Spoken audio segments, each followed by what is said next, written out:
दोस्तों स्वागत है, मैं हूं मुस्तफ़ा हुसैन और आप देख रहे हैं वॉइस ऑफ एमपी। इस समय नीमच के जो सबसे बड़ी खबर है वो खबर एचडीएफसी में हुए घोटाले की है।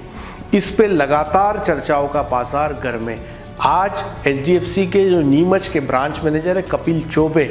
उनसे पुलिस ने लंबी बातचीत की और काफ़ी जानकारियाँ हासिल की। कोतवाली पुलिस ने एचडीएफसी बैंक पहुंचकर वहां के सीसीटीवी फुटेज भी लिए। तो इस पर लगातार बात हो रही है, लेकिन इसमें सबसे इम्पॉर्टेंट बात यह है कि जो एचडीएफसी में जो घोटाला हुआ, जो 6.5 करोड़ रुपए का बताया जा रहा है, उस मामले पर सबसे पहले अगर किसी ने बात की, इस खबर पे से पर्दा उठाया, तो वो वॉइस ऑफ एमपी है। वॉइस ऑफ एमपी की खबर के बाद एचडीएफसी की इस पूरे घटनाक्रम से पर्दा उठा।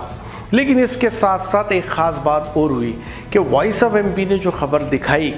उस पर तमाम बैंकिंग संस्थाओं में एक अलर्ट जारी हुआ। हमें जो सूत्रों से जानकारी मिली वो ये मिली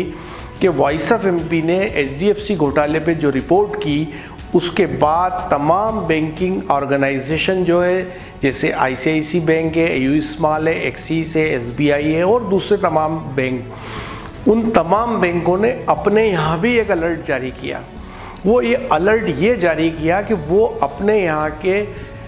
पूरे सिस्टम को चेक करें कि जिस तरह से एचडीएफसी बैंक के अंदर ये घोटाला हुआ है, कहीं हमारे संस्थान में तो कोई इस तरह का घटनाक्रम नहीं चल रहा है, उसको क्रॉस टेली किया जाए। ऐसी हमें सूत्रों ने हमें बताया कि वॉइस ऑफ एमपी की खबर के बाद दूसरे बैंकिंग ऑर्गेनाइजेशन भी सचेत हो गए, अलर्ट हो गए और उन्होंने अपने यहाँ भी एक अलर्ट जारी किया और अपने पूरे सिस्टम को खंगालना शुरू किया। एक दूसरी ख़ास बात कि जो हमें अलग अलग बैंकिंग संस्थाओं से जो जानकारियाँ मिल रही है वो ये मिल रही है कि जो सीडीएम मशीन होती है, कैश डिपॉजिट मशीन, इसको ऑपरेट करने के लिए एक पूरा सिस्टम अलग से डेवलप है। कहीं पे ये वेंडर के द्वारा प्रोवाइड होती है और कहीं पर बैंक खुद इसको अपने यहाँ इंस्टॉल करती है। कहीं पर इसका रखरखाव भी वेंडर करता है, मतलब आउटसोर्सिंग, और कहीं पर बैंक में ही इसको मेंटेन करने की व्यवस्था होती है। तो जो एचडीएफसी में जो कैश डिपॉजिट मशीन लगी हुई थी, उसका पूरा रखरखाव बैंक का स्टाफ ही करता था, यानी रुपए जमा कराना, जो रुपए उसमें जमा होता था उसको निकालना और उसको बैंक में जमा कराना। जब किसी सीडीएम मशीन के अंदर कोई अकाउंट होल्डर रुपया जमा कराता है तो वो जो रुपया है वो मशीन की तरफ वो पैसा जो है डेबिट हो जाता है, और शाम को जब मशीन को खोल करके उसमें जो रुपया आया है वो रुपया जब वो बैंक के खाते में जमा करा दिया जाता है तो वापस से मशीन का खाता नील हो जाता है। तो अब इसमें जो जानकारी हमारे पास आ रही है वो ये आ रही है कि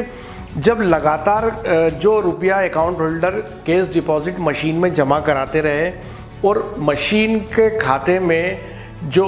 बैंक की तरफ का डेबिट नामे मंडते गए पैसे कि इतने रुपए मशीन के पास है और वो पैसे बैंक में जमा नहीं हुए, तो आखिर ये इतने टाइम तक ये एंट्रियाँ देखी क्यों नहीं गई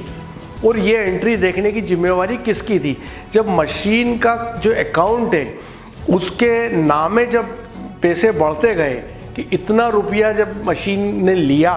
लेकिन बैंक को नहीं दिया, तो ये तमाम एंट्रियाँ क्यों नहीं देखी गई, ये अपने आप में एक बड़ा सवाल है। दूसरी बात है कि हर बैंक में जो सीडीएम मशीन लगी होती है उसमें एक एग्जाम्पल के तौर पे आज 20 लाख रुपए मशीन ने जमा किए,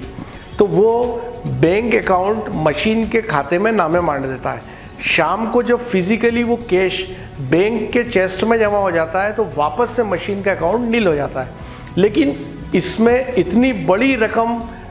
मशीन के खाते में नामे मड़ी रही 6.5 करोड़ रुपए, और बैंक के अंदर किसी का ध्यान भी इसकी तरफ नहीं गया कि आखिर इतना कैश अमाउंट जो मशीन ने लिया है वो बैंक में जमा नहीं कराया, ये बड़ी बात है। तो अब इसमें किसकी जिम्मेवारी थी, कौन लोग इसके अंदर जिम्मेदार थे जिनको ये सब चीज़ें देखनी थी? और दूसरी एक ख़ास बात जो निकल के आज हमारे सामने आ रही है वो ये आ रही है कि ये जो मामला है जो इतने लंबे समय से चल रहा था और जो उजागर नहीं हुआ, तो ये आखिर उजागर हुआ कैसे बैंक के इंटरनल ऑडिट की निगाह इस पर गई? तो इस बारे में जो सूत्रों ने हमें बताया कि एक अकाउंट होल्डर के 40,000 रुपये का कोई मामला था जिसको लेकर ये तमाम कवायद हुई और उस कवायद के अंदर ये पता चला कि इतना रुपया जो है वो जो कैश डिपॉजिट मशीन में जो एंट्री हुई है वो बैंक के चेस्ट में नहीं पहुंचा है। वैसे एचडीएफसी की बैंक के बारे में ये कहा जाता है कि एचडीएफसी का जो बैंकिंग सिस्टम है वो काफ़ी मजबूत है, काफ़ी अलर्ट मोड पे वो लोग रहते हैं और काफ़ी सुचारू उनकी व्यवस्था है और तमाम तरह के उसमें बैरिकेडिंग की है कि कहीं आसानी से फ्रॉड हो नहीं सकता। लेकिन नीमच ब्रांच के अंदर ये फ्रॉड हुआ है, इसको लेकर बैंकिंग सेक्टर में भी भारी अचरज है। इसकी चर्चा समूचे देश में है कि आखिर सीडीएम मशीन से रुपए निकलते रहे और बैंक के काउंटर तक नहीं पहुँचे और बैंक और उसमें इतने रुपए नामे पड़ गए और किसी ने उसको चेक नहीं किया। तो ये एक बड़ा सवाल है और एक और बात ये कि आखिर जो इंटरनल ऑडिट है उसने इसको फ्रॉड को कैसे पकड़ा, वो चीज़ भी अभी निकल कर सामने नहीं आई है। और हो सकता है कि आगे जो पुलिस का इन्वेस्टिगेशन चलेगा या रितेश ठाकुर जब गिरफ्तार होगा तो वो खुद भी बताएगा कि ये पूरे काम को कैसे अंजाम देता था और क्या ये अकेला ही उसमें इन्वॉल्व था कि उसके साथ और भी लोग इस पूरे घटनाक्रम में शामिल थे।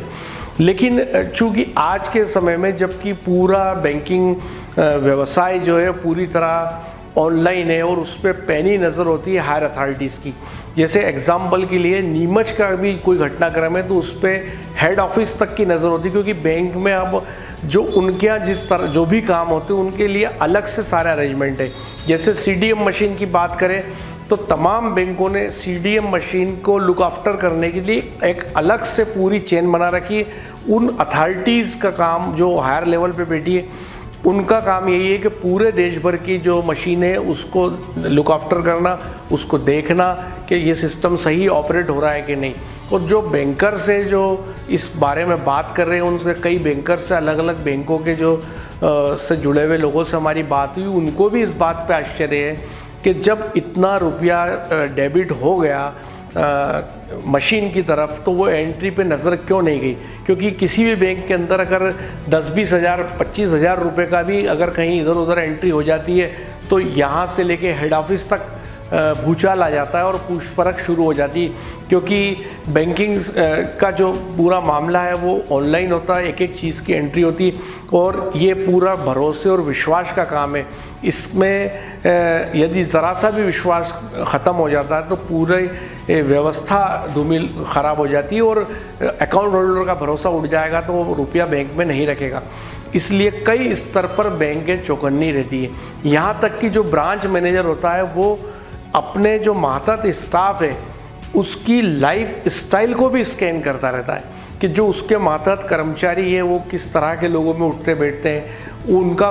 किस तरह का उनका जीवन स्तर है। या कोई कर्मचारी अचानक से कोई महंगी कार ले आएगा या कोई दूसरे खर्चे करने लगेगा तो उस पर एकदम डाउट क्रिएट होता है कि इसकी सैलरी से ज़्यादा का खर्च ये कैसे कर रहा है। तो उसको भी बैंक मैनेजर के ऊपर ये डिपेंड करता है कि वो अपने मातहत कर्मचारियों की लाइफ स्टाइल को भी स्कैन करते रहे।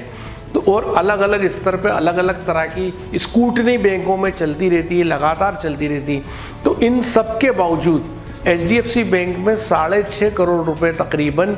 की हेराफेरी हो जाती है, फ्रॉड हो जाता है और बैंक के मौजूद एडमिनिस्ट्रेशन को इसका पता नहीं चलता। ये बड़ा सवाल है। पुलिस भी इस मामले में को समझने की कोशिश कर रही है कि आखिर ये कैसे हुआ और ये तमाम जो ऐसे सवाल है उस राज से पर्दा, उन सवालों का जवाब तभी मिलेगा जब रितेश ठाकुर पकड़ा जाएगा, जिसकी तलाश में लगातार पुलिस पार्टियां जो है वो दबिश दे रही है और उसको ट्रेस करने की कोशिश कर रही है कि आखिर वो कहाँ मिल सकता है। तो ये था अब तक का अपडेट। ऐसे ही तमाम अपडेट के लिए बने रहे हमारे साथ। जय हिंद, जय भारत।